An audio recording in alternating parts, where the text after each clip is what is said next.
Ribuan calon pejuang memadati stadion untuk ujian masuk krusial. Di hadapan mereka, seorang pria menjelaskan betapa beratnya ujian kelas Hongzi. Ketika para siswa mulai bergerak, sosok Chengdu tiba-tiba muncul di koridor. Tatapan para siswa tertuju padanya, berbisik tentang absennya selama 2 tahun. Tiba-tiba, 3 orang menghadang jalan Chengdu. Si pemimpin merangkul bahu Chengdu, menyindirnya karena berani kembali setelah lama menghilang. Dengan tenang Chengdu menoleh, menyuruhnya fokus pada ujian. Lalu, cengkeramannya mengunci tangan pemuda itu dengan keras. Teman-temannya sigap melerai, takut didiskualifikasi dari ujian. Mereka pun menarik pemimpinnya pergi dari sana. Chengdu lalu duduk di kursinya di dalam ruang komputer yang luas, memulai ujian tulis. Si perundung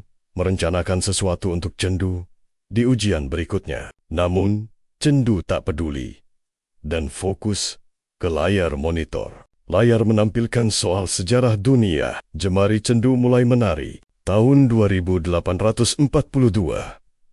Peradaban alien menginvasi bumi. Manusia membalas dengan senjata nuklir, menewaskan 5 miliar jiwa dalam sekejap. Bukannya musnah oleh radiasi, para penyintas justru berevolusi, melampaui batas fisik mereka. 27 Agustus 2860.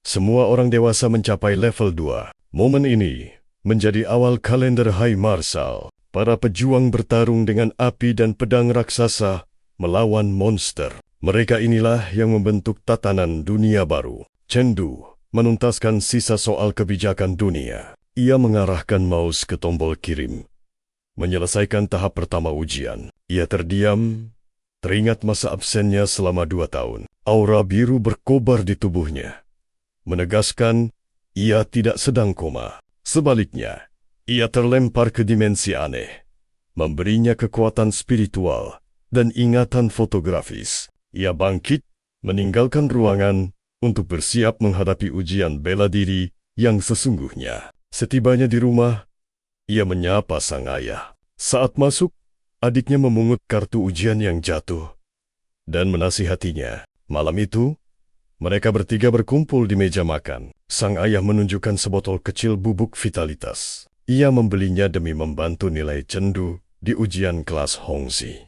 Chengdu menatap botol itu, yakin bisa lulus tanpa bantuan benda tersebut. Ayahnya menepuk bahu Chengdu, menyuruhnya tak perlu risau soal biaya. Keluarga akan selalu mendukung mimpinya menjadi seniman bela diri. Chengdu Taejiang.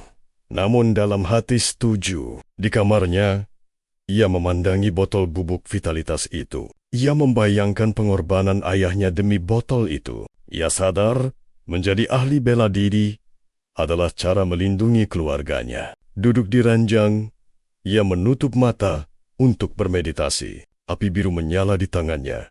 Saat ia terlelap, ia terbangun di dunia lain. Sebuah dunia dingin yang terbuat dari es dan kristal biru raksasa. Berdiri di tengah salju, ia menggenggam pedang panjang. Tiap tertidur, ia berlatih di sini melawan monster. Ada aturan di dunia ini. Jika kristal hancur, ia akan koma seharian. Namun jika ia gugur dalam pertarungan, ia justru bangkit dengan energi lebih besar. Melindungi kristal itu akan meningkatkan kekuatan spiritual dan mempertajam ingatannya. Sebuah panel biru muncul di udara. Gelombang monster berikutnya akan datang dalam 30 detik. Hanya kemenangan pertama setiap malam yang memberinya hadiah. Chengdu mengeratkan pedangnya. Saat monster muncul, ia bergerak menebas mereka dengan kilatan energi oranye. Chengdu berdiri di antara puing-puing. Wajahnya penuh luka dan keringat. Ia pun membuka panel status. Sebuah layar sistem muncul, menunjukkan statistik dan progresnya. Intensitas hidupnya di level 5,1. Kekuatannya 1100 pon. Peringatan muncul. Gelombang kelima monster akan tiba. Naga merah raksasa bermata menyala, muncul dan mengaum. Semburan api dahsyat keluar dari mulutnya. Chengdu berlari di tanah retak menghindari api. Sang naga lalu menerjang dengan cakar raksasanya. Cendu melesat ke udara, nyaris menghindari cakar yang menghantam tanah dengan dahsyat. Namun sabetan ekor naga menghantam Cendu di udara. Ia terhempas keras dan terguling di tanah. Cendu sadar. Setelah mati berkali-kali, ia akhirnya hafal pola serangan monster itu. Ia melompat ke kepala naga, melancarkan jurus spesial hembusan angin pedang ringan. Sang naga meraung kesakitan dan memasuki mode mengamuk. Tubuhnya menyala dengan percikan api oranye. Cendu memegangi lengannya, menyadari kecerobohannya. Meski tak terluka parah, monster itu kembali membuka mulutnya dan mengaum. Tanpa ragu, Cendu berlari maju dengan pedangnya. Ia melompati kepala naga yang mencoba menerkam. Dengan cepat ia merangkak di bawah tubuh naga, menghindari semburan api. Ia sadar tubuh kecilnya memberinya keunggulan kelincahan. Ia pun melompat tinggi ke udara sambil memutar tubuh. Ia mengayunkan pedangnya ke bawah dalam sebuah tebasan vertikal kuat. Seberkas cahaya biru terang mengikuti bilah pedangnya. Pedang itu menembus tengkorak sang naga, menyemburkan darah segar. Dengan debam keras, sang naga ambruk ke tanah. Cendu mendarat dengan gagah di atas punggung monster itu. Jendela sistem pun muncul, memberinya selamat karena berhasil menahan 5 gelombang monster. Kekuatan mentalnya naik 1 tingkat, dan dia mendapat teknik langka.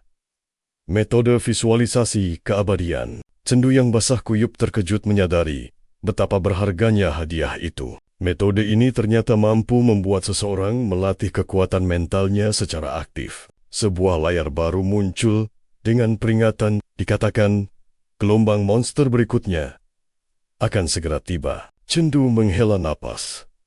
Matanya menajam. Di kejauhan, 30 monster muncul dari kegelapan. Cendu sadar level kekuatan mereka jauh di atasnya. Ia mengakui level ini belum bisa ia lewati. Kembali ke kamarnya. Mata Cendu terbuka dari tidurnya. Dia terduduk di ranjang dalam posisi meditasi. Ia memutuskan untuk memeriksa hadiah dari metode visualisasi itu. Sebuah buku biru bercahaya kemudian muncul di tangannya. Tiba-tiba ia terlempar ke ruang mental. Berdiri di atas riak air biru, sosok entitas gelap pun muncul di hadapannya. Makhluk itu punya banyak mata merah dan seringai lebar mengerikan dengan latar merah hitam. Cendu menatap raksasa itu dan sadar bahwa menatapnya adalah sebuah ujian untuk melatih mentalnya. Di dunia nyata, Cendu masih bermeditasi di ranjangnya. Aura biru terang menyelimutinya saat ia fokus pada visualisasi. Adiknya membuka pintu, memberitahu sudah waktunya makan. Ia terkejut melihat tubuh kakaknya menjadi sangat berotot. Adiknya bertanya, apa kakaknya selalu setampan ini? Cendu tersenyum sambil mengacak-acak rambut adiknya yang menyuruhnya berhenti. Setelah adiknya pergi, Cendu bercermin. Ia memperhatikan perubahan fisiknya. Curiga ini adalah efek metode visualisasi. Ia mengenakan baju olahraganya dan menyambar ransel. Ia berpamitan pada ayah dan adiknya untuk pergi ujian. Ia tiba di Gimnasium SMA Negeri 1 Lyon untuk ujian berikutnya. Sambil berdiri di lapangan basket, ia meregangkan ototnya. Ia merasa kondisi tubuhnya membaik berkat metode itu. Kelompok 3 siswa tadi kembali menghampirinya. Sang pemimpin mengejek Cendu yang menjadi peringkat terbawah di kelas. 2 tahun lalu, Cendu membalas, ia masih lebih baik dari mereka yang gagal ujian tulis. Salah satu siswa marah dan membentak Cendu. Cendu tersenyum, menyindir jika pendengaran mereka buruk, lebih baik jangan ikut ujian. Sang pemimpin menggeram marah karena merasa terhina. Cendu memintanya untuk tidak memasukkan komentar itu ke dalam hati. Siswa lain menengahi, menepuk bahu sang pemimpin. Ia meminta mereka berhenti dan fokus pada penilaian. Van Rooy pergi sambil meneriakkan ancaman terakhir pada Cendu. Teman Cendu tampak cemas dan memegang lengannya. Ia memperingatkan bahwa Van Rooy berbahaya karena pamannya adalah dekan. Ia menjelaskan bahwa sang dekan membocorkan soal ujian pada Feng Rui. Chen Du mendengarkan dengan serius, sadar. Ia harus waspada. Pengumuman interkom berbunyi. Penilaian seni bela diri akan dimulai. Tesnya terbagi menjadi tes kekuatan dan duel pertarungan. Para siswa pun berbaris rapi di gimnasium. Pada tes kekuatan, para siswa harus menghantam sebuah mesin ungu yang besar. Aturannya, siswa dengan skor terendah di tiap kelompok akan tereliminasi. Chen Du menatap ke arah drone, kamera yang melayang di atas. Ia menarik lengannya ke belakang, mengepalkan tinjunya. Fan Rui tersenyum, sangat percaya diri dengan kekuatannya. Kelompok pertama memulai penilaian. Feng Rui melancarkan pukulan kuat berefek merah. Ia menghantam mesin penguji ungu itu dengan debam yang keras. Teman-temannya bersorak, menyebutnya sangat kuat. Kekuatannya tercatat mencapai 1.400 jin. Salah satu teman Feng Rui menyeringai, yakin seseorang akan tereliminasi di babak ini. Sebuah pukulan dahsyat menghantam mesin, menciptakan cahaya ungu terang. Semua siswa di gimnasium terdiam dan menoleh ke sumber suara. Feng Rui tampak bingung dan berkeringat dingin. Ia melihat Chen Du menghasilkan kekuatan 1.500 jin. Padahal, intensitas hidupnya hanya 5,1. Para siswa lain berbisik kaget, bertanya-tanya, kenapa Chen Du tak masuk 50 besar tahun lalu? Teman Chen Du bersorak gembira, sementara seorang pengawas berdiri sambil memegang dagunya. Melihat nilai kekuatan Chen Du yang tinggi, ia meminta data siswa Chen Du pada asistennya. Pengawas itu membaca bahwa Chen Du punya kemampuan bela diri tinggi. Meski absen dari sekolah selama 2 tahun, ia memutuskan melihat duel pertarungan untuk menguji kekuatan asli Chen Du. Sore harinya, para siswa berkumpul di sekitar panggung duel. Sang pengawas berdiri di tengah panggung sambil memegang selembar kertas. Ia menyebutkan nama untuk duel berikutnya. Ia mengumumkan Chen Du akan melawan Feng Rui. Para siswa lain mulai ramai membicarakan pertarungan itu. Feng Rui meremehkan Chen Du. Kekuatan fisik semata takkan memenangkan pertarungan sejati. Chen Du menyambut tantangan itu, meraih pedang latihan. Ia menoleh dan tersenyum dingin ke arah Feng Rui. Feng Rui mengayunkan tongkatnya secepat kilat, meninggalkan jejak energi oranye. Chen Du menangkis. Setiap serangan berat dengan pedangnya, ia melesat ke udara, menghindari sapuan kaki. Turun dengan cepat, ia melayangkan tendangan keras ke wajah Feng Rui. Kepala Feng Rui terhempas ke belakang hingga jatuh tersungkur. Dia terduduk tak percaya di lantai. "Akulah yang akan masuk kelas elit Hongxi," teriaknya. Ia menerjang maju, mengayunkan tongkatnya dengan seluruh kekuatan. Ledakan energi oranye dahsyat menyelimuti seluruh arena. Chen Du berdiri tenang di tengah pusaran cahaya. Tiba-tiba, Chen Du bergerak dengan kecepatan luar biasa. Ia membelah energi oranye dengan cahaya biru dari pedangnya. Feng Rui berteriak murka dan menghantamkan tongkatnya. Benturan itu menghancurkan tanah, melontarkan bebatuan ke udara. Chen Du mengamati serangan itu, menyadari sesuatu. Melawan manusia ternyata berbeda dengan melawan monster. Dibalut energi oranye, Feng Rui kembali menyerang. Chen Du bergerak cepat, membalasnya dengan pedang bercahaya. Ledakan cahaya biru dan oranye menyelimuti arena. Tiba-tiba, Chen Du muncul di belakang Feng Rui dengan jejak energi biru. Feng Rui tampak ngeri saat cahaya biru menerpanya. Ia memuntahkan darah segar dan jatuh tersungkur. Feng Rui meraih belati tersembunyi di pinggangnya. Chen Du segera melancarkan serangkaian serangan cepat. Ia mengakhiri rentetan serangan dengan pukulan telak. Kekuatan pukulan itu membuat Feng Rui terlempar ke seberang panggung. Kakak dari temannya bersorak gembira atas kemenangan itu. Para siswa berbisik tak percaya, heran akan kekuatan Chen Du. Guru memanggil tim medis, dan Feng Rui diangkut dengan tandu. Sang guru kemudian memanggil Chen Du. Dia membungkuk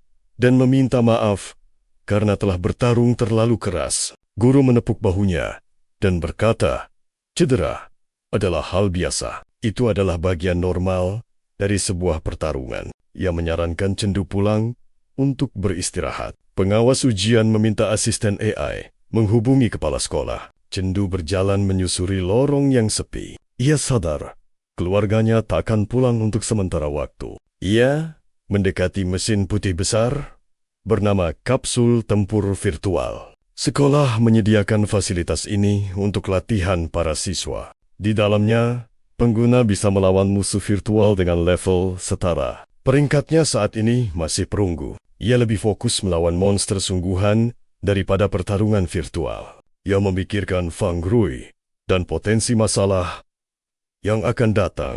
Ia melihat kapsul terbuka dan daftar pemain muda bintang biru. Itu adalah peringkat global para ahli bela diri muda terkuat. Cendu duduk di kursi dan bersiap untuk berlatih. Ia percaya peringkat tinggi akan membantunya masuk ke kelas Hongzi dengan kekuatannya sendiri, tanpa bantuan orang lain. Cendu memasuki ruang pertempuran virtual. Avatarnya mengenakan hoodie biru dan topeng kepala babi. Ia memulai laga pemanasan lewat keyboard digital. Ia berdiri sendirian di ruang putih, memegang pedang besar mencari lawannya. Tiba-tiba, seorang gadis berambut ungu turun dari atas. Ia mencoba menyerangnya dari belakang dengan pisau kecil. Cendu berbalik cepat dan menangkis serangannya. Gadis itu tersenyum, memuji kecepatan reaksinya yang bagus.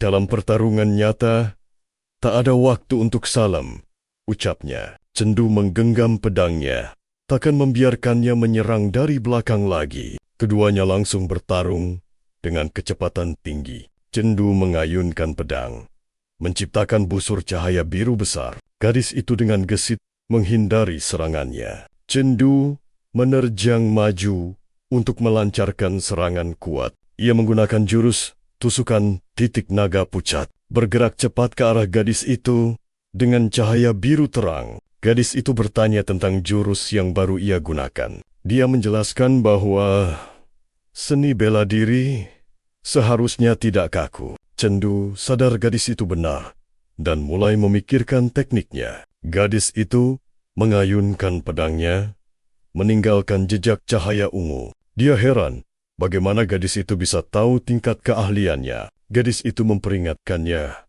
untuk tidak lengah.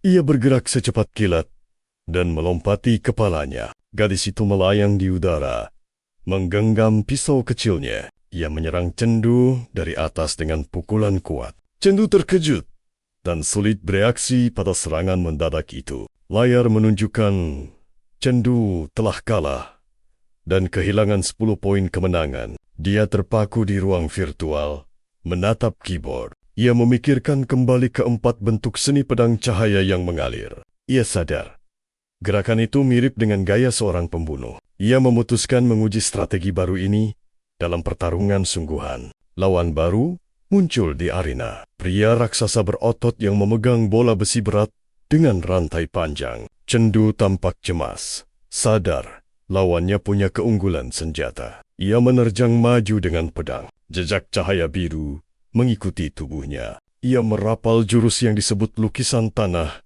sebagai penjara. Cendu melesat, melancarkan jurus prem emas, bergema di surga. Raksasa itu murka dan meraung ke arah Cendu. Dengan sekuat tenaga, ia menarik rantai berat senjatanya. Bola besi raksasa pun meluncur deras menuju Cendu. Dari balik topeng babinya, Cendu menatap tajam sang lawan. Ia mengaktifkan jurus angin sepoi di hutan. Ledakan energi biru dahsyat mengguncang arena saat bola besi menghantam lantai. Tiba-tiba, Cendu sudah muncul di belakang raksasa itu. Pria itu menoleh ngeri dengan wajah pucat pasi. Ia tak percaya bagaimana Cendu bisa bergerak secepat kilat. Cendu mengangkat pedangnya, melancarkan tusukan ujung naga pucat. Layar mengumumkan kemenangan untuk beruang TSK. TSK, Cendu meraih 10 poin kemenangan. Ia berdiri sendirian di ruang putih, menatap pedang latihannya. Ia merenungi jurus yang barusan ia pakai, mempertanyakan esensi dari ilmu pedang, hakikat sebuah pertarungan. Ia sadar pedang harus luwes, sebuah senjata tak terdefinisi. Seketika, beberapa panel sistem biru muncul di hadapannya. Panel itu menunjukkan kemahiran seni pedang cahaya mengalir miliknya, naik dari 89% menjadi 90%. Cheng Wu terus meminta sistem untuk pertarungan lain. Demi memperdalam pemahamannya, ia terus bertarung dan berlatih tanpa henti. Kapsul virtual mendesis terbuka. Chengdu terduduk, basah kuyup oleh keringat. Dengan lelah, ia bergumam sangat lapar. Tiba-tiba, perangkat di pergelangan tangannya berbunyi. Sebuah pesan sistem biru muncul. Memberinya selamat karena masuk 10.000 besar daftar pemain muda. Blue Star. Mata Chengdu terbelalak kaget saat membaca notifikasi itu. Ia meminta sistem menampilkan rincian peringkatnya. Ia berada di peringkat 6.219 global dan 654 di biosfernya.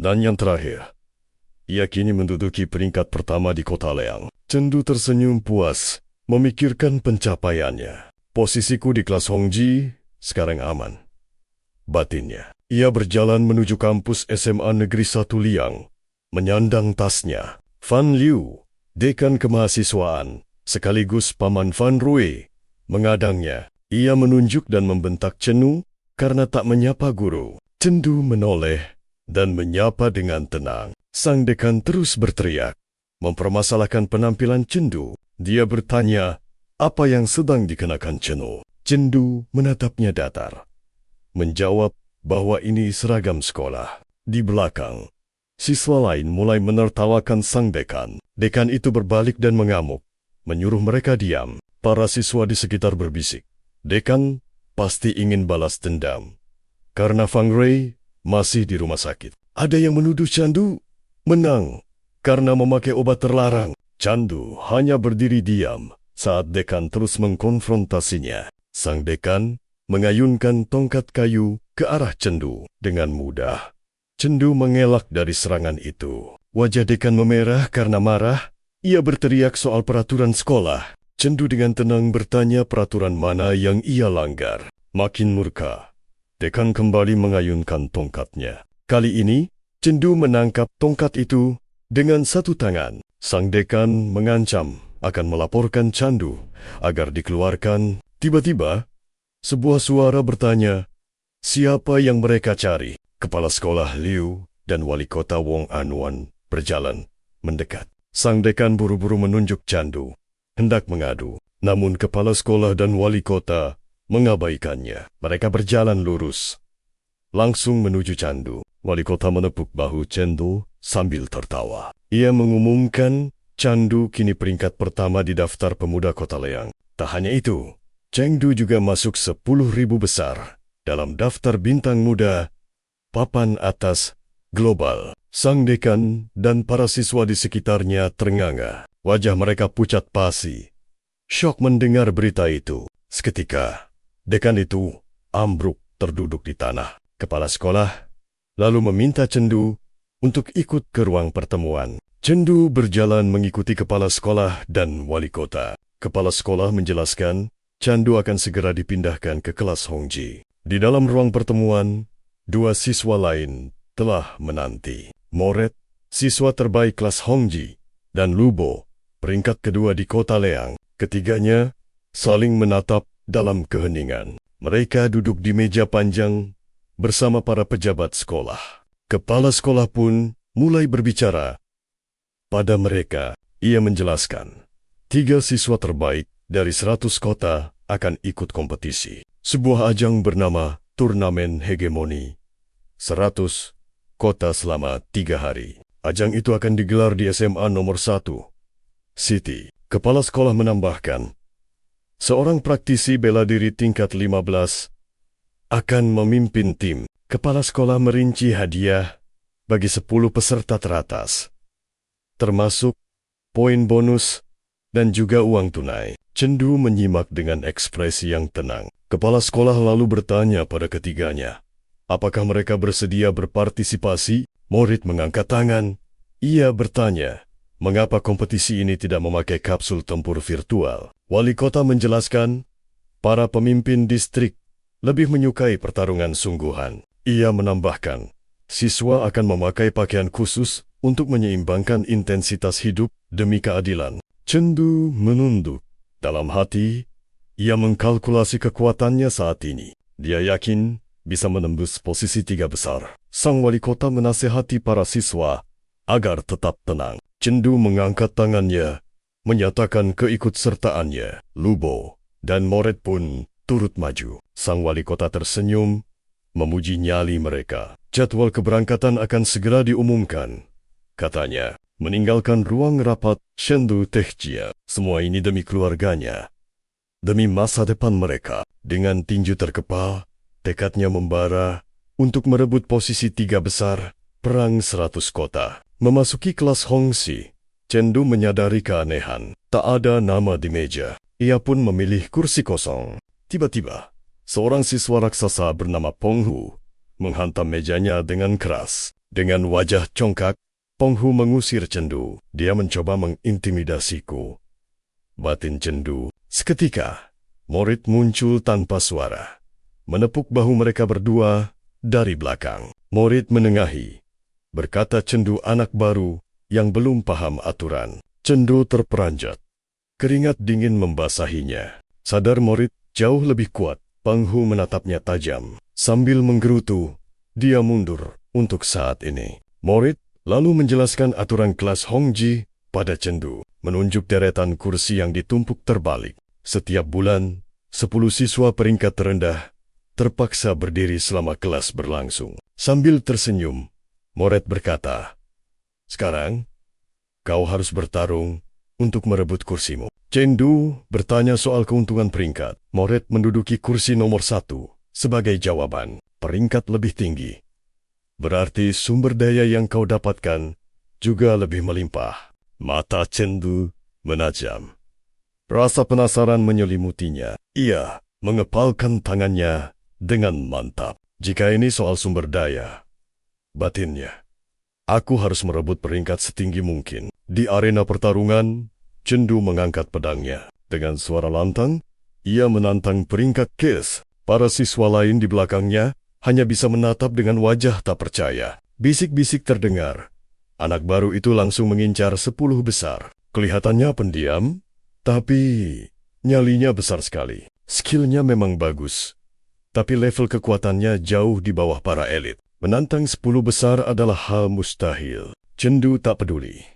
Ia terus melangkah maju dengan tegap. Sumber daya peringkat 10, 50% lebih besar, pikirnya. Cendu menggenggam erat pedangnya. Tatapannya fokus. Bayangan hadiah kemenangan melintas di benaknya. Di depannya, Penghu tertawa sambil mengangkat palu raksasanya. "Jangan sampai kau menyesal," ejeknya. Cendu menatap raksasa di depannya.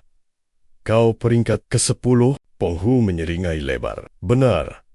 Dan kau sangat sial hari ini," katanya. Sang guru memerintahkan Penghu memakai pelindung dan masuk ke arena. Guru itu tersenyum tipis. Kekalahan ini akan jadi pelajaran bagus untuknya. Keduanya melangkah ke tengah arena. Pertarungan dimulai. Cendu tetap tenang, sementara Penghu menyeringai sombong. Ejekan Penghu tak digubris. Cendu diam. Aura biru mulai menguar dari tubuhnya. Kita lihat saja nanti. Palu raksasa itu mengayun horizontal dengan cepat. Terlalu lambat, teriak Penghu. Para penonton terkesiap kaget. "Sudah berakhir!" teriak mereka semua. Semua yakin Cendu kalah karena levelnya lebih rendah. Tapi sang guru melihat level kekuatan Cendu mencapai 5,2. Padahal kemarin levelnya baru 5,1. Batin sang guru tak percaya. Bagaimana kekuatannya naik secepat ini? Di sisi lain, Penghu sudah berteriak menang sambil tertawa pongah. "Beum!" Palu menghantam tanah kosong. Penghu terbelalak. Cendu sudah ada di belakangnya. Pilar cahaya biru dahsyat meledak dari pedang Cendu. Energi itu menghantam Penghu, membuatnya terlempar tinggi. Ia jatuh terhempas di dekat siswa lain. Moret menyentuh dagunya. "Anak ini jenius." Instruktur mengumumkan kemenangannya, merebut kursi X. "Apa kau mau lanjut menantang?" tanyanya. Cendu menolak. Ia berpikir, Peningkatan hadiahnya tak sepadan dengan pertarungan berikutnya. Moret menyodorkan ponselnya pada Cendu. "Ayo berteman di media sosial," ajaknya. Tiba-tiba, siswa lain ikut berteriak ingin jadi temannya. Cendu sedikit kaget, akhirnya setuju. Penghu tiba-tiba berlutut, memeluk kaki Cendu. Ia menyebutnya dewa dan memohon ampun. Cendu menatapnya, merenung, "Di dunia ini, kau harus tahu kapan harus keras dan kapan harus mengalah." Guru Ling memberi isyarat, memerintahkan Cenu untuk menemuinya di kantor setelah kelas. Tak lama, Cenu dan Guru Ling sudah berada di hadapan kepala sekolah Laimu yang tenggelam di antara tumpukan dokumen. Tanpa basa-basi, Guru Ling langsung menanyakan kuota khusus untuk Universitas Bela Diri paling bergengsi. Everest dan Tai, kepala sekolah, terperangah. Ia menegaskan syarat minimalnya adalah skill bela diri tingkat 1 sempurna. Menurutnya, walau Cenu nyaris mencapainya, 1% terakhir itu adalah rintangan tersulit. Dengan penuh keyakinan, Guru Ling menepuk bahu Cenu, meminta kepala sekolah memberinya satu kesempatan uji coba. Pandangannya tertuju pada mesin uji di sudut ruangan. Ia menjelaskan, batas maksimal mesin itu adalah level 1 tingkat tinggi. Guru Ling menyuruh Cenu meniru jurus andalannya saat pertarungan peringkat kursi tempo hari. Cenu mengambil posisi di depan mesin, pedang latihan hitam tergenggam erat, matanya menajam, mengunci target. Dalam sekejap, ia melesat melepaskan jurus tusukan titik naga pucat. Belar!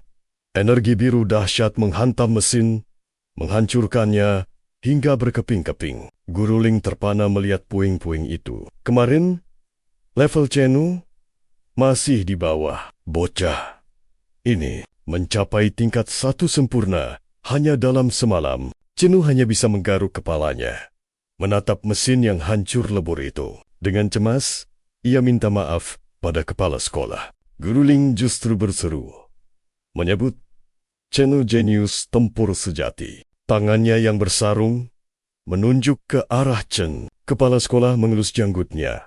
Tampak terkesan, ia menyatakan Cenu adalah jenius bela diri yang harus jadi prioritas utama. Perintahnya jelas, fasilitas latihan Cenu harus setara dengan siswa peringkat 1. Kepala sekolah lalu menatap Cenu, menjelaskan tentang jalur penerimaan khusus. Tugasnya adalah merebut posisi 3 besar di turnamen 100 kota mendatang. Cenu bertanya lebih lanjut. Untuk masuk 8 sekolah top intensitas hidup minimal harus mencapai 6,5.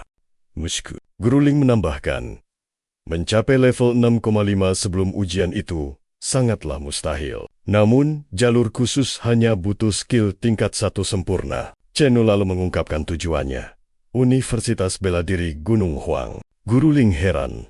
Padahal semua sekolah unggulan menawarkan fasilitas serupa.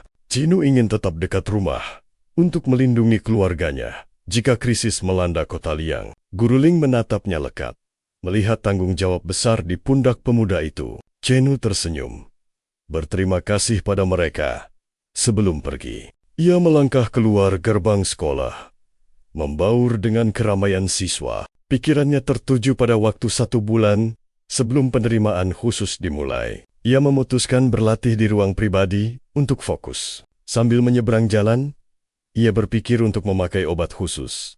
Pandangannya terangkat ke sebuah gedung megah, memikirkan 3 organisasi besar dunia. Pertama, Istana Marshal Ekstrim, garda depan melawan peradaban alien. Kedua, Istana Marshal, fokus pada sains untuk kekuatan manusia. Ketiga, Aliansi Seniman Bela Diri Penjaga Ketertiban. Cenu memberitahu petugas bahwa ia siap untuk tes ketahanan. Ia berdiri di dalam mesin uji raksasa. Mesin menyala terang, namun setelahnya, petugas itu tampak kebingungan. Protagonis kita melenggang pergi, membenarkan posisi ranselnya. Petugas itu menelepon bagian teknis, melaporkan mesinnya rusak karena siswa tadi sama sekali tak bereaksi. Cenu tiba di ruang latihan pribadinya. Ia duduk, menatap 3 pil biru kecil di telapak tangannya. Ia tahu, menelan ketiganya sekaligus akan melipat gandakan rasa sakitnya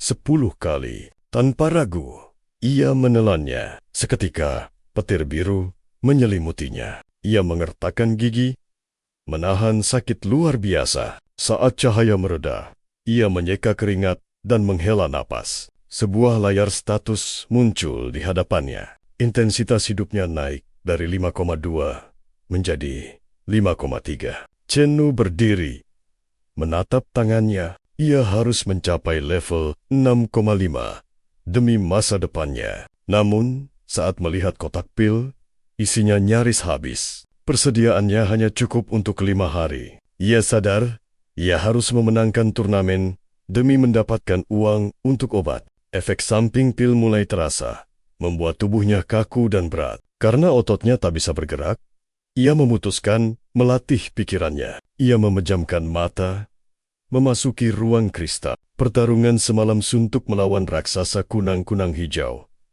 masih membekas. Kini, ia tiba di kelas Hongxi untuk mengambil jatah sumber dayanya. Seorang guru bernama Yadi, dengan rambut merah panjang dan kacamata, melangkah masuk. Dia adalah anggota aliansi seniman bela diri. Dengan keras, ia menggebrak meja, membuat seisi kelas terdiam. Ia menyatakan bahwa tingkat intensitas hidupnya sudah melampaui level 15. Guru itu memulai materi tentang kekuatan mental. Ia menjelaskan, kekuatan fisik yang tersebar bisa dipusatkan ke satu titik menggunakan kekuatan batin. Teknik ini, yang disebut keterikatan kekuatan mental, mampu meningkatkan daya ledak serangan. Ia memperingatkan, kekuatan mental sangat terbatas.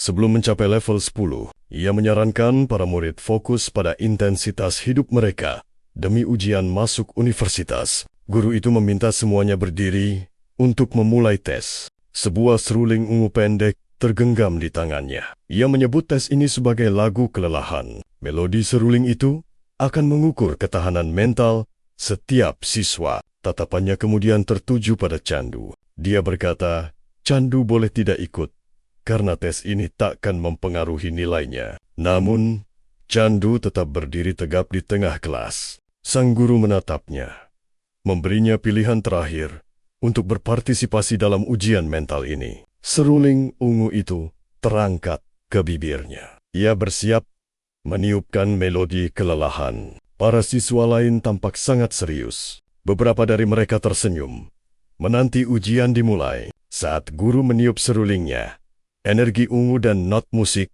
menyebar ke seluruh ruangan. Seketika, bayangan ungu raksasa muncul. Cendu sadar ia terperangkap ilusi mental. Sebuah hipnosis fisik. Tanpa ragu, ia bergerak cepat menyerang bayangan itu. Ia melompat tinggi dan melancarkan tendangan keras. Cahaya ungu meledak di pandangannya. Di dunia nyata, Cendu masih berdiri kokoh, tanpa goresan sedikit pun. Guru itu berhenti meniup serulingnya. Wajahnya menunjukkan keterkejutan. Ia tak menyangka Cendu bisa begitu tenang dalam ujian ini. Cendu memejamkan mata, tersenyum tipis saat energi ungu itu sirna. Sang guru sadar, kekuatan mental Cendu luar biasa. Ia mengangkat serulingnya lagi. Kali ini meningkatkan tekanan mental ke level yang lebih tinggi. Aura ungu pekat menyelimuti tubuhnya. Saat ia bermain, satu persatu, para siswa mulai tumbang, gemetar dan bersimbah keringat. Mereka terkapar kelelahan, mengaku sudah tak sanggup lagi. Namun guru itu terperangah melihat Candu masih berdiri. Bagaimana mungkin pemuda dari keluarga miskin ini punya bakat sebesar itu? Bahkan Moret, siswa terbaik, sudah tersungkur kesakitan. Mata sang guru terbelalak lebar, penuh dengan ketidakpercayaan. Ia memutuskan mengerahkan tekanan mental hingga level 8. Dalam ilusi, raksasa ungu yang lebih besar kini menjulang di atas Candu. Raksasa itu mengayunkan tinjunya dengan kekuatan dahsyat. Beban tekanan yang berat menimpa Cendu, membuatnya berkeringat dan terengah-engah. Namun, ia berhasil menegakkan tubuhnya kembali. Sang guru mengamatinya dengan tatapan tajam. Pikirannya dipenuhi kekaguman Pemuda ini punya bakat dan kekuatan mental yang istimewa. Mereka pun beralih ke ruang kepala sekolah bersama Ling. Di mejanya, sang kepala sekolah sampai gemetar mendengar laporan itu. Ia tak menyangka Chandu punya bakat bela diri dan kecerdasan setinggi itu. Dia berkata, Chandu bisa menjadi master bela diri yang mampu terbang. Menurutnya, 8 sekolah top telah menyia-nyiakan bakat Chandu. Dia bertekad memasukkan Chandu ke Universitas Naga Hitam. Ling pun segera memanggil Chandu ke kantornya. Ling duduk di antara tumpukan buku dan monitor. Sementara Chandu duduk di kursi di hadapannya. Ling pun bertanya tentang Universitas Naga Hitam. Chandu mengaku hanya tahu universitas itu adalah salah satu sekolah tingkat atas. Ling menjelaskan, universitas itu tak menerima siswa biasa. Mereka hanya memilih para jenius terpilih yang berpotensi mencapai puncak kekuatan. Guru itu lalu menjabarkan syarat untuk menjadi seorang seniman bela diri yang hebat. Peringkat itu butuh intensitas hidup 9,9 dan skill bela diri tingkat menengah. Ia sadar, tak banyak siswa mampu membeli ramuan mahal untuk mencapainya. Chandu menatap gurunya dengan mantap dan berkata, ia akan mencoba masuk ke Universitas Seni Bela Diri Naga Hitam. Jauh di dalam benaknya, Chandu merasa cemas. Ia tak ingin meninggalkan keluarganya. Ia takut kepergiannya kali ini akan menjadi perpisahan selamanya. Guru Ling menepuk bahu Chandu, memberinya semangat. Ia menyarankan Chandu menjadikan sekolah top line sebagai cadangan, sambil tetap membidik universitas terbaik itu. Turnamen hegemoni 100 kota tinggal sebulan lagi. Di sebuah rumah, sepiring makanan telah disiapkan. Suara lembut terdengar, memberitahukan sarapan sudah siap. Chandu bergegas menuju ruang makan. Adik perempuannya yang sedang sarapan menatapnya lekat. Ia menyadari postur tubuh kakaknya membaik dan terlihat lebih gagah. Chandu memberitahu keluarganya bahwa mulai hari ini ia akan tinggal di asrama sekolah. Ia harus fokus berlatih untuk turnamen yang akan datang dalam 1 bulan. Ibunya tampak cemas dan memintanya menjaga diri agar tak pingsan lagi. Adiknya terkejut, bertanya bagaimana ia bisa dapat kamar, padahal tahun ajaran sudah berjalan. Chengu tersenyum, menjelaskan sebagai murid kelas Hongsi, ia mendapat ruang latihan pribadi dari sekolah. Ia menambahkan, ruangan itu punya area istirahat. Ayahnya tersenyum bangga sambil mengacungkan jempol. Ayahnya berpesan agar ia terus berprestasi dan jangan ragu meminta apapun. Dia menyemangati Chandu untuk terus maju. Usai makan, ia bangkit dari meja. Ransel hitamnya langsung ia sampirkan ke satu bahu. Menatap keluarganya, ia pamit berangkat sekolah. Ayahnya mengepalkan tangan, memberinya semangat membara. Dengan tangan terlipat, ibunya tersenyum hangat, berpesan agar ia menjaga diri. Kakaknya pun tersenyum, menyemangatinya untuk jadi juara. Chandu melangkah sambil memeriksa daftar fasilitas dari sekolah. Fasilitasnya meliputi 90 kantong susu darah Kai, 30 pil darah Kai, dan 4 kantong bubuk. Ia menaksir semua sumber daya ini bernilai setidaknya 50.000 yuan. Ia bergumam, seni bela diri memang olahraga para elit. Telapak tangannya ia letakkan di layar berpendar, mengaktifkan dan membuka kunci pintu itu. Ia berdiri di depan ruang latihan pribadinya, bertekad mendedikasikan seluruh waktunya untuk kelas dan latihan fisik di dalam sana. Ia berbicara pada asisten kecerdasan buatan miliknya, memerintahkan agar gravitasi ruangan ditingkatkan hingga 5 kali lipat dari normal. Kecerdasan buatan itu menjawab, perintah diterima. Tuan, aura biru meledak dari tubuh Chandu. Ia mengertakkan gigi sembari mencengkeram pedangnya. Erat-erat, tekanan ini terasa seperti dihimpit 15 gajah dewasa. Ia menyeringai, akan menarik melawan mesin dalam kondisi begini. Sebuah layar mengumumkan, sesi latihan ronde keempat akan segera dimulai. Robot latihan raksasa dengan mata merah menyala muncul di hadapannya. Robot itu langsung melesatkan pukulan cepat ke arah kepala Cengu. Cendu tahu, dalam tekanan ini, satu kesalahan kecil saja dapat merobek otot atau mematahkan tulangnya. Ia memutuskan takkan menahan serangan itu secara langsung. Namun robot itu tiba-tiba mengubah arah pukulannya di udara. Cendu meliukkan tubuhnya ke belakang untuk menghindar. Sebuah layar status pun muncul di depan robot. Layar menunjukkan efisiensi hindarannya 87%. Sistem mengingatkan konsumsi energinya terlalu boros. Sistem menyarankannya mengurangi gerakan tak perlu. Robot itu kini menyerang dengan tangan dan kaki serentak. Cendu melompat mundur, menjaga jarak. Ia sadar, robot itu berusaha menutup semua jalur kaburnya. Cendu tersenyum, karena tak bisa menghindar. Ia akan membuat robot itu merasakan tekanan gravitasi yang berat. Dengan cepat, ia menjejakkan kaki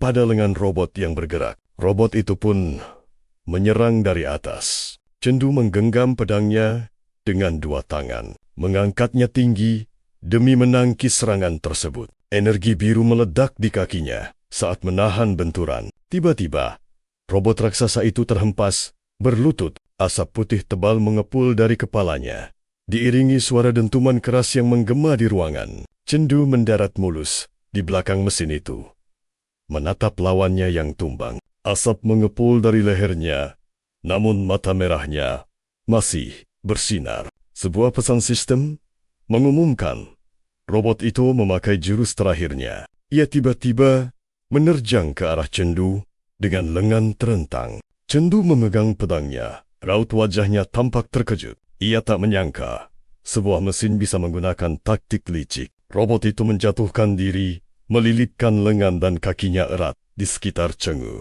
Cendu terperangkap dalam kuncian robot itu. Ia langsung memerintahkan asisten kecerdasan buatan untuk mematikan gravitasi. Dengan tenang, ia meminta robot melepaskannya. Saat sistem robot terus menampilkan peringatan jurus terakhir, setelah itu, Cendu duduk sendirian di lantai dalam posisi meditasi. Pedangnya tergeletak di sampingnya. Ia menghela napas.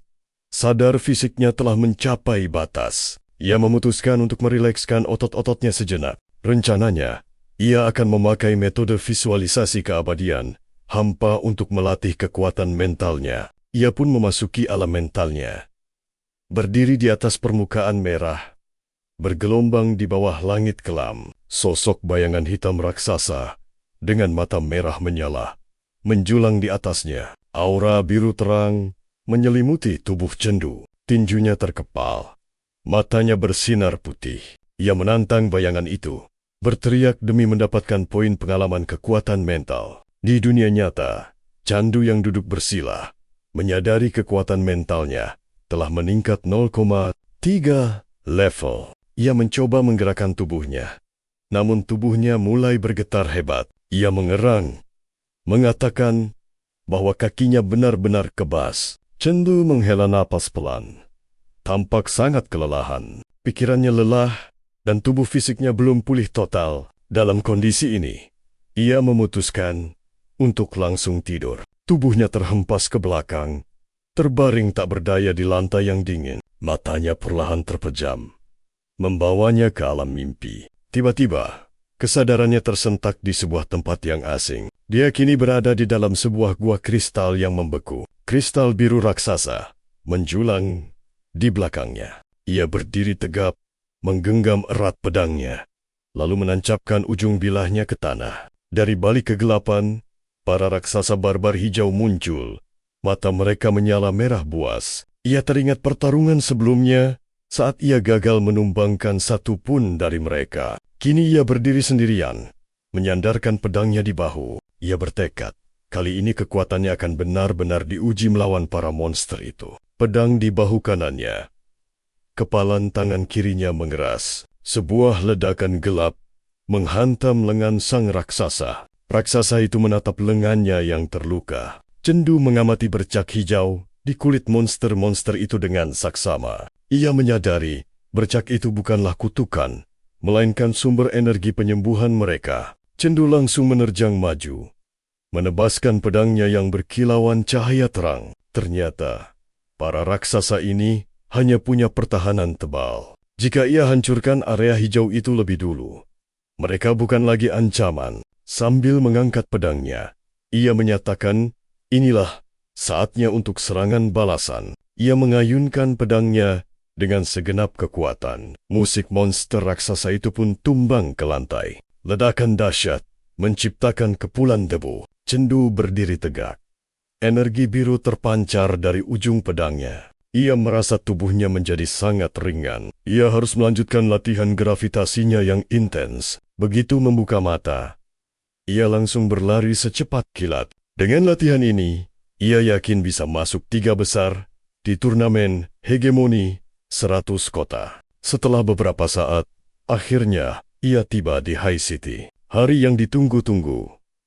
Turnamen hegemoni 100 kota akhirnya dimulai. Di dalam lobi hotel yang megah, Candu menatap takjub. Ini pertama kalinya ia melihat hotel semewah ini. Guru Ling berjalan di depan, memberi isyarat agar para murid segera mengikutinya. Tiba-tiba, terdengar teriakan marah, mempertanyakan kenapa ia dilarang masuk. Pandangan Candu pun teralihkan. Seorang pemuda bernama Wu Ming dari kota Lu menggebrak meja dengan penuh amarah. Dia berteriak bahwa dia datang tepat waktu. Ia menuntut penjelasan kenapa dirinya dihalangi untuk masuk. Wu Ming mencondongkan tubuhnya dengan tatapan tajam ke arah resepsionis wanita itu. Tangannya bergerak ke pinggang, seolah siap menghunus pedang. Semua orang terkejut, mengira Wu Ming akan menyerang. Cendu menatap pemuda pemarah itu.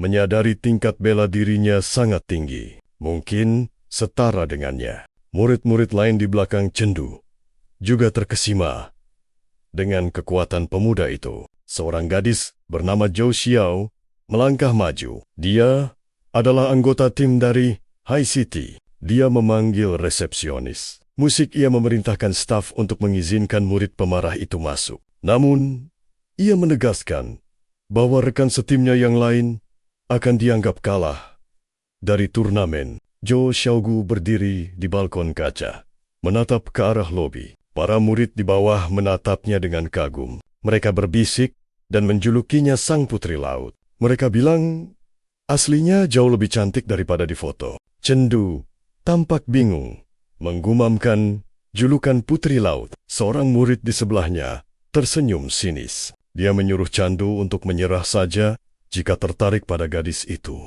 Dia menjelaskan bahwa gadis itu adalah Zhou Xiao, putri tunggal kepala sekolah SMA nomor 1 di High City. Dengan kekuasaan, kekayaan, dan bakatnya yang luar biasa, Candu tak akan punya kesempatan mendekatinya. Tiba-tiba, mata Candu terbelalak kaget. Ia seperti pernah melihat wajah itu sebelumnya. Zhou Xiao bersandar di pagar balkon, menatap ke bawah dengan tenang. Musik.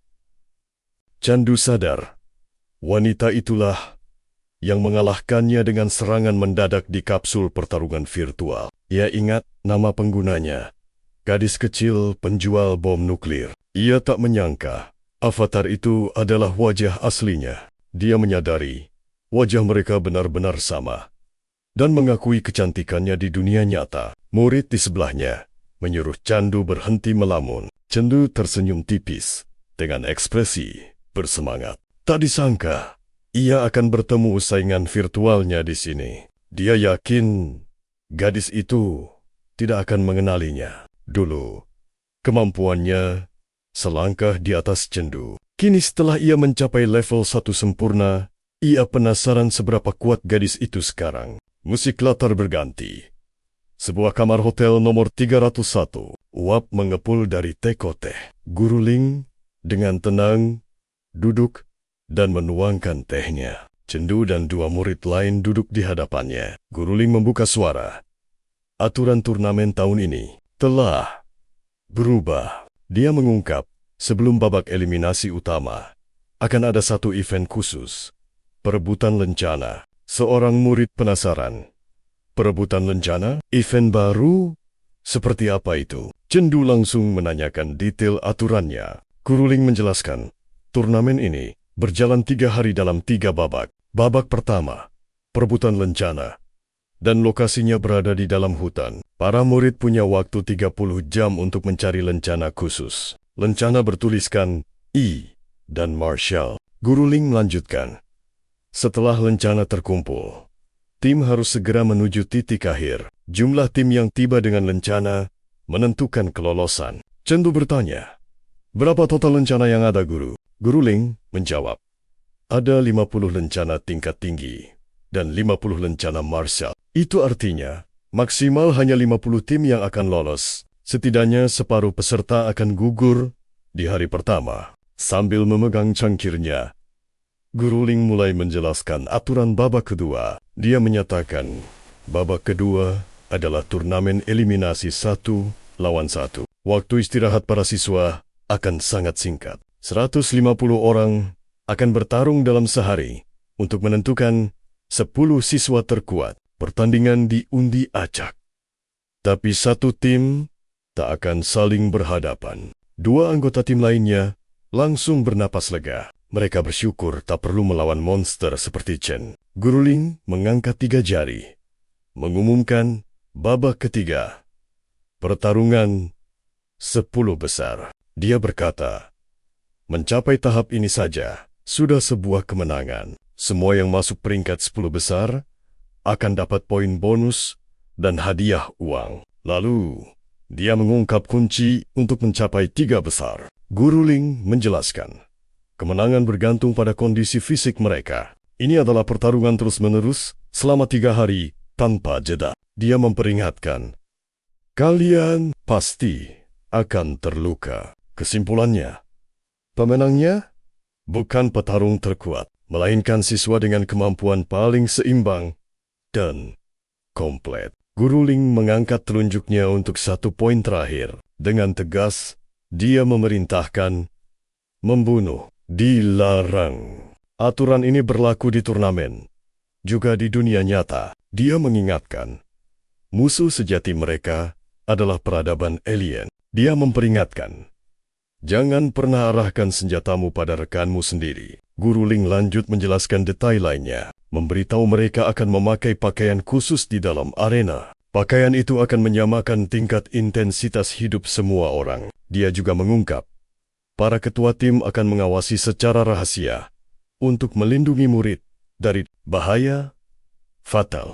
Guru Ling lalu memejamkan mata, tersenyum tipis. Dia memperingatkan, akan lebih baik jika aku tak perlu turun tangan. Karena saat aku menyelamatkan kalian, kalian akan langsung tereliminasi. Terakhir, dia menyemangati timnya. Hari esok ada di tangan kalian. Percayalah pada diri sendiri. Dan ketahuilah, kalian yang terbaik. Wajah Chandu dan kedua rekannya menyiratkan tekad baja. Mereka serempak berteriak, siap! Latar berpindah. Di antara gedung SMA nomor 1. Chandu berdiri di panggung tinggi, pedang di punggungnya. Ratusan murid lain telah berkumpul di area bawah. Dia tampak terkejut. Jadi, ini hutannya. Di depan kerumunan, berdiri seorang pria berjas hijau. Dia adalah Zhou Cheng, sang kepala sekolah. Dia menunjuk dan mengumumkan, semuanya telah berkumpul. Musik, dia memperkenalkan diri sebagai salah satu penyelenggara turnamen hegemoni 100 kota. Kepala sekolah Zhou Chang berdiri di depan gerbang raksasa. Dia menjelaskan, di baliknya ada celah dimensi khusus yang dikenal sebagai alam roh. Alam itu, katanya, terbentuk dari tabrakan 9 planet berabad-abad yang lalu. Dia mengumumkan, area ini adalah alam roh tingkat 1, hutan serigala. Cendu berpikir, alam roh, ruang asing berbahaya yang dipenuhi monster. Tanpa seorang pun manusia. Kepala sekolah mengangkat tangan menenangkan kerumunan. Dia menyatakan, tempat ini sangat stabil dan sepenuhnya aman. Dia menjelaskan, Lien, orang terkuat ketiga di dunia dan pendiri aliansi marsial, artis, telah menjamin keamanannya secara pribadi. Namun, tatapannya menajam saat dia menyatakan, ujian ini membawa risiko kematian yang nyata. Dia mendesak semua orang, prioritaskan keselamatan kalian di dalam sana. Pandangannya lalu tertuju pada Wuzang. "Wuzang, meski kau datang sendiri, jangan bertindak gegabah sendirian." Staf menjelaskan, rekan satu tim yang tepat akan ditugaskan berdasarkan level keahliannya. Cendu membatin, orang ini tampaknya menyimpan dendam pada seluruh dunia. Tak lama, seorang pria berdiri di depan pemindai biru yang bersinar. Sistem mengumumkan bahwa autentikasi irisnya telah berhasil. Sebuah pengumuman bergema menyuruh semua orang bersiap memasuki hutan serigala. Rombongan besar siswa melangkah menuju lingkaran sihir biru raksasa di tanah. Sebuah suara bertanya, "Apakah ini hutan serigala?" Sang kepala sekolah menatap para siswa dan mulai menjelaskan situasinya. Ia menyatakan, lokasi asli alam roh adalah rahasia yang dijaga ketat. Dia menjelaskan bahwa lingkaran bercahaya itu adalah formasi sihir yang menjadi gerbang langsung menuju hutan. Dia berkata, generasi sebelumnya telah bekerja keras membangunnya. Formasi itu adalah sebuah langkah pengamanan. Jika retakan dimensi mendadak tertutup, staf bisa memakai lingkaran sihir ini untuk memindahkan semua orang lewat teleportasi. Cendu dan kedua rekannya berdiri menunggu. Dua jendela sistem tiba-tiba muncul di hadapannya. Jendela pertama menyuruh semua orang memasuki formasi sihir. Dijelaskan bahwa tiap tim akan diteleportasi acak ke salah satu dari 1000 titik awal yang berbeda. Di dalam hutan, jendela kedua menampilkan sebuah misi tantangan. Peta menunjukkan 300 lokasi lencana, tapi hanya 100 yang asli. 200 penanda lainnya adalah palsu. Sistem mendoakan, semoga semua orang beruntung. Lingkaran sihir raksasa itu mulai bersinar jauh lebih terang. Percikan energi biru meletup dari tanah.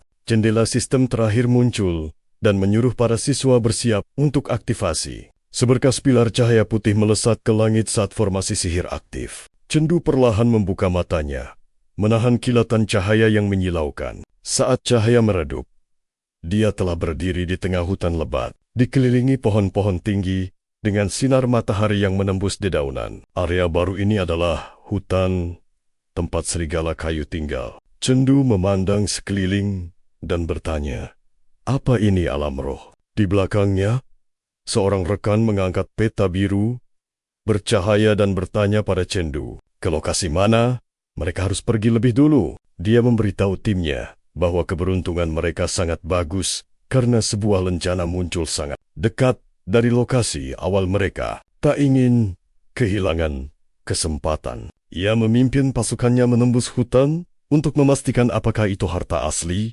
atau sekadar umpan. Mereka mendekati sebuah monolit batu kuno raksasa yang tersembunyi jauh di antara pepohonan.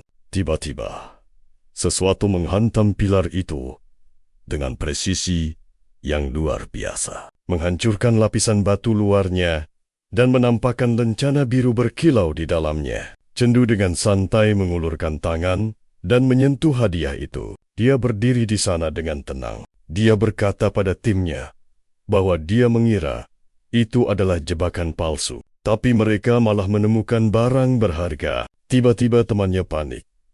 Berteriak, menyuruhnya awas karena bahaya besar mendekat. Entah dari mana, 2 tombak energi tajam melesat di udara, menghantam tanah dengan ledakan dahsyat tepat di tempat mereka berdiri. Cendu mengulurkan tangan ke bahunya dan menggenggam gagang pedang besarnya. Dia menatap tajam ke depan dan berkata, tak menyangka akan bertemu orang lain secepat ini. 3 siswa muncul dari balik pepohonan. Mereka adalah tim dari kota Wuhai. Pemimpinnya berdiri di tengah memegang tombak perak panjang. 2 rekannya berjongkok di sampingnya, juga memegang tombak berbilah lebar. Sang pemimpin menantang langsung tim kota Liong. Dia menuntut mereka menyerahkan lencana jika tak ingin tersingkir dari turnamen. Cendu menyipitkan matanya, mengamati tim lawan dengan saksama. Dia berpikir betapa cepatnya mereka menjadi target.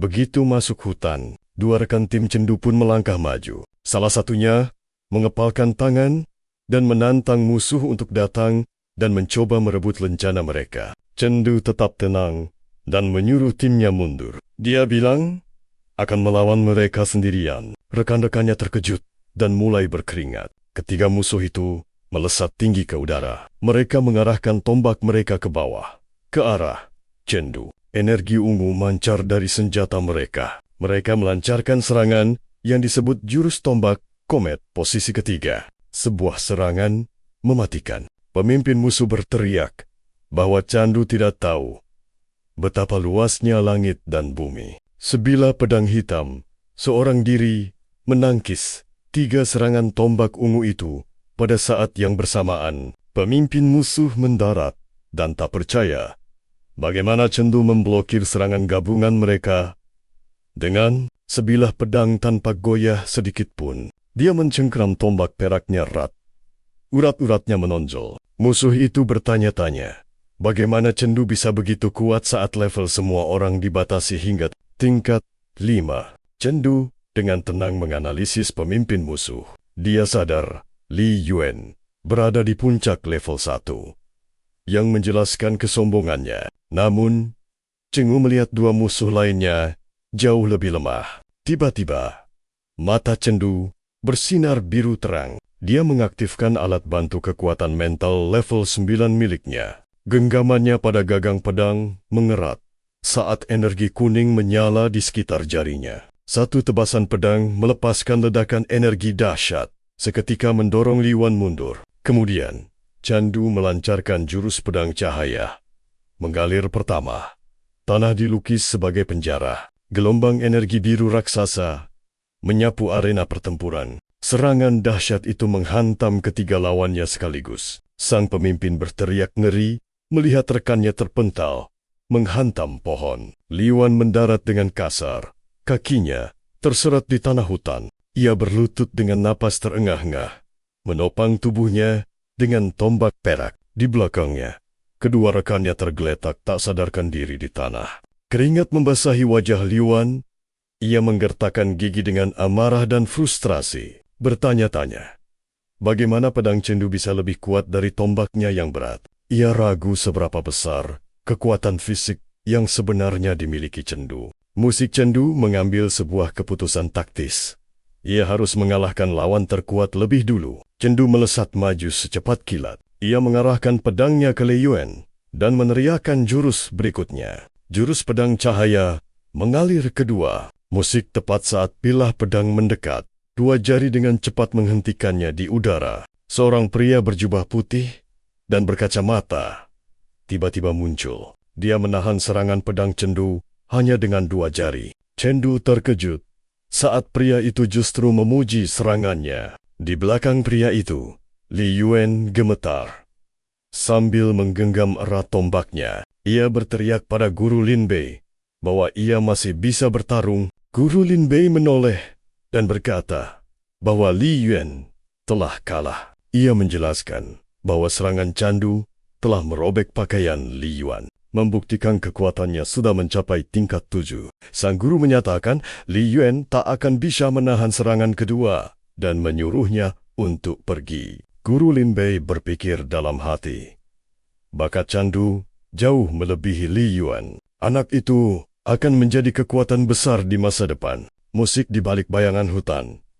Guru Ling Yun bersembunyi di balik pohon dan tersenyum tipis. Guru Lin Bei berbicara ke arah hutan, memberitahu Ling Yun bahwa ia akan pergi dan menantikan penampilannya di babak final. Saat Li Yuan melangkah pergi, ia berhenti sejenak dan berbalik. Ia menanyakan nama Cendu dan mengakui kekalahannya. Cendu tersenyum dan menjawab namanya akan menjadi juara pertama lusa. Di dalam auditorium SMA nomor 1 Kota Hai, sebuah layar besar menampilkan kemenangan Candu. Kerumunan orang menyaksikan siaran tersebut. Di antara para penonton musik, kepala kota Leyang tertawa sambil menepuk bahu pria murung bernama Sao Tua. Ia berterima kasih karena membiarkan timnya menang. Ia mengejek Sao Tua, menanyakan jam berapa tiket pesawatnya malam ini, dan menawarkan untuk segera memesannya. Di dekatnya, musik wali kota Qi berbicara pada kepala sekolah. Ia tak menyangka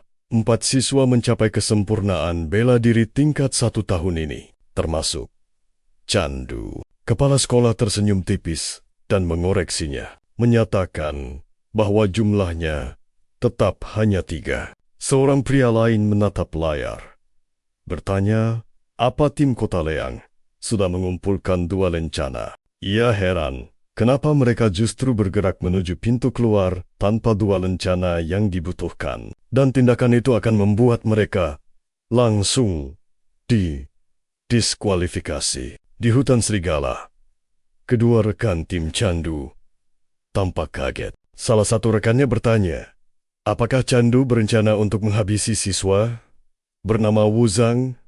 Di sini juga, Candu menjelaskan, mendapatkan 2 lencana bukanlah hal sulit bagi orang sekuat dirinya. Rekan-rekannya berkeringat dingin dan diam-diam setuju. Tatapannya tajam penuh tekad saat ia menyatakan ingin menjuarai kompetisi. Gengsi tidak penting, ia butuh hadiah uang 1 juta untuk hidup. Ia mengangkat 3 jari dan mulai menjelaskan rencananya. 3 wajah muncul dari kegelapan. Candu menyebut mereka sebagai petarung terkuat. Cao Xiao dan Gu Juntian dari tim Kota Hai, serta Wu Zhang dari tim Kota Lu. Candu berkata, tim Kota punya 2 petarung tangguh yang tidak bisa mereka lawan. Ia yakin menyergap Wu Zhang sekarang akan meningkatkan peluang mereka untuk menang. Rekannya, Lu Bo, bertanya, apa rencana ini hanya untuk membantu tim Kota Hai? Candu menoleh dan berkata bahwa dia salah.